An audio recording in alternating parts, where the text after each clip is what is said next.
Okay, so as you might or might not have already known, I'm a runner.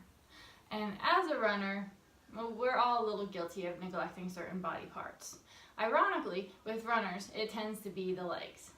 So I always make an attempt to do a leg day at least once a week when I'm in hardcore training. Right now, I'm in hardcore training for a marathon. So once a week is ideal. I'm using my legs every other day of the week. So I don't want to overdo it and cause more injury. Recovery time is very, very important.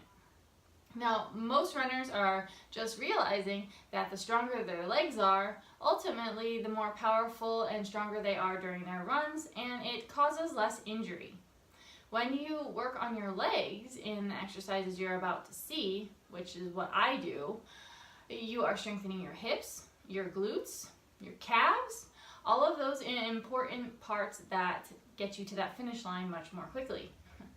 So for me, I try to do specific exercises like the cross back lunges and calf raises and a lot of squats because I am trying to activate one of my glute muscles, the glute medius to be exact. In me and in many other runners, it doesn't engage.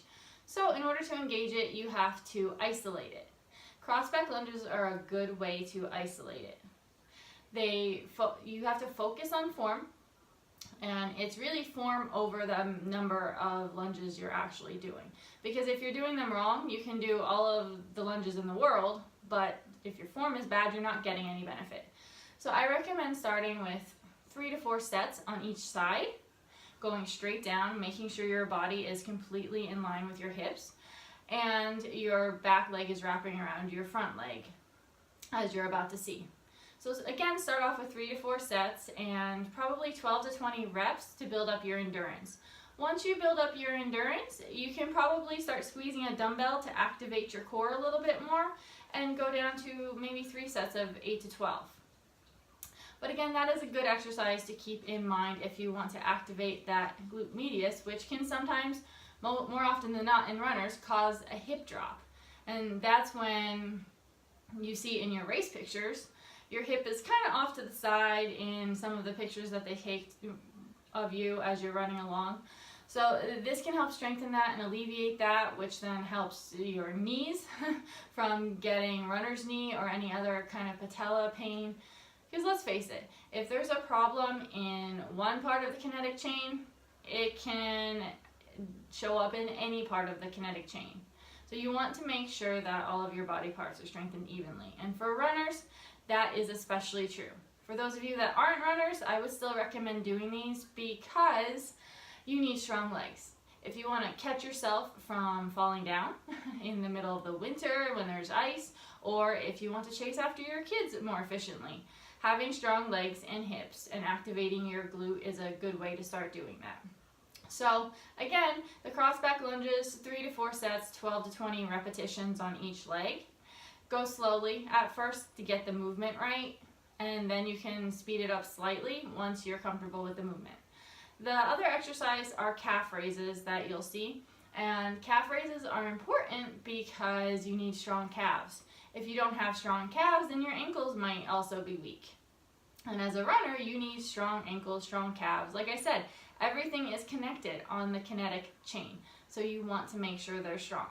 With calf raises, the calves are a different muscle, obviously, so I would say to isolate those muscles, you can do this exercise anywhere. Just basically get into downward dog if you're familiar with yoga poses, and do 2 sets of 20, I would say, on each foot.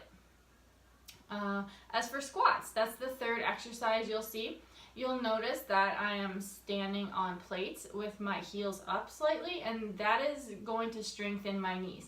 That allows my knees to come forward a little bit. It's going to provide them with more stability. As a runner, you know that knee stability is one of the most vital aspects of maintaining health. So I would start off doing those at body weight at first if you don't have a gym. Not everybody has a makeshift gym like I have, and believe me, it took a while to create this. But start off with squats maybe for 30 seconds. Time yourself for time and not necessarily repetitions, because that way you're focusing on your form, I find, as opposed to how many repetitions you can get in.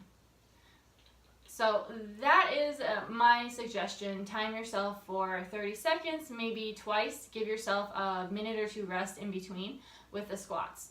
And you can use plates under the ball of your foot. You can use them in the back of your foot. There's many different ways to use plates to help you strengthen your knees. Now, if you have knee problems, I might recommend doing a wider squat instead of a narrow squat, because then that takes the pressure off of your knees and puts it onto your hips, which can alleviate some pain if you have tight hip flexors and sore knees for whatever life has thrown at you. Any other questions? Follow me on my blog for more information, or just leave a comment in the comment section below. I hope that was helpful for all of you that are looking for exercises that you can really do anywhere, any place. And that's about it for today. So stay tuned in a couple of days when I will post something more on upper body exercises that you can do from home. Make sure that you are standing with the plates under your heels and your core is tight as you go down.